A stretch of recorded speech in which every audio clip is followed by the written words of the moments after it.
Hi folks, this is CNB. Thanks for joining us on a brand new show. We've got lots to take you through this week, so I'm going to jump right into it. First up, it's a new variant on the Indica Vista family.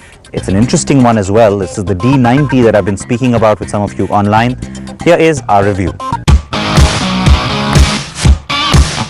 The promise of a better Indica was always something many of us have held dear every time Tata has promised us a new version of the car. True, in this case we're talking about the Indica Vista, but then with it we get even more demanding. And after all the trials and tribulations, Tata has come closer to delivering us a good, ample indigenous hatch. The Vista's D90 spec is all about bringing us Fiat's famed 1.3 multi-jet 90 PS or 88 bhp avatar, but unlike the Punto 90, this one is cheaper. What the D90 also does is offer us a more refined car overall. So along with the extra power, you get improved interiors and a better ride. You got to give credit to Tata for trying to do something a little bit different with its cars. You saw a bit of a brand reinvention of the Manza family. Now you're seeing a flagship for the Vista range, and so credit to them for that. But this particular car that's with me right now is the top end on the D90, which is the ZX Plus.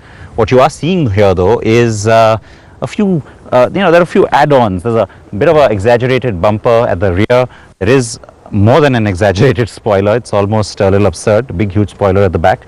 Side skirt here, and then in the front too, you've got a very exaggerated sporty add-on to the bumper. None of that is part of standard equipment or D90 spec. That's just a body kit that you can get at any Tata dealer and put onto any Vista variant. So don't go by any of that. What you do get on the ZX Plus is this contrast roof, which is again like the Manza, so the infinity panoramic roof, whatever you want to call it. On the VX, that's only available on the red, so you don't get that on any other color. It's all body colored as far as the VX is concerned, barring the spice red. So good to see a little bit of excitement perhaps from Tata. Is it enough to get a lot of individual buyers to start opting for what's always been seen as a fleet vehicle in India? Well, the main proof of the pudding is underneath the hood. So let's get in and drive the car now. Alright, so let me tell you all about how the engine feels. The Indica Vista isn't a light car, and so while the engine makes the car a lot zippier and more fun than the existing Quadra Jet, as Tata calls it, it's not as sporty as the Punto or even the Swift, frankly, even though the Swift has the lower 75 bhp spec, but then the Swift's much lighter. What is remarkably improved is the car's suspension and its overall ride quality. Tata engineers have reworked damper settings and the car feels more solid, more precise, and definitely not as soft as the regular Vista. At lower revs, the car's turbo lag will be a bit annoying, but out on the highway, or on a track for that matter, it's a stable and sure-footed fast drive. The car's cabin is quieter than before, with vibrations and noise levels being cut down overall. The engine is the familiar 1.3-litre Quadra Jet with the new specs, and Tata says it's added a variable geometry turbocharger to the mix. A 6-speed gearbox though may have worked a little bit better with this unit. The focus was to make the car a little bit more individual and so more attractive to that individual buyer, which is why you have a few high-end features that have been thrown in. The music system is now a touch screen interface. It also gives you GPS navigation. That's pretty cool, and certainly something that a lot of people will appreciate. The other thing which has been added now is the Blue 5 feature, which is essentially the idea that you can pair 5 Bluetooth phones now onto this machine, and so people in the car can use their own phones on that Bluetooth system. Climate control is now also standard on the D90, which is again a nice feature to have, so something that sets it apart from the regular base versions. And you also have steering mounted controls, something that was missing here. A lot of this reminds you of the kind of equipment we've seen coming in on the Manza as well.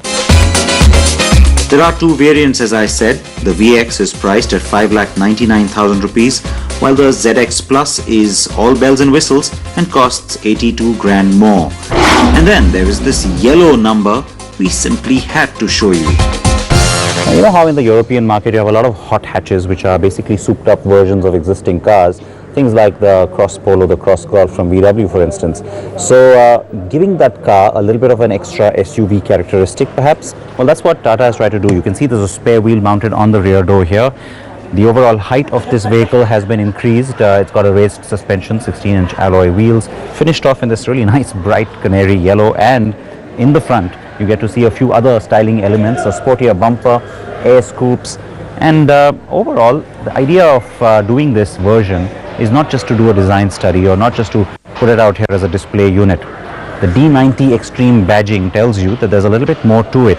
So what they've done is essentially created this car which has this bit of a crossover appeal to it, and it will be coming to the market as a variant, says Tata Motors, perhaps sometimes in this particular calendar year. So something to look forward to. And yes, it does get a bit of a booster shot in terms of power. It goes from 90 to 105 PS.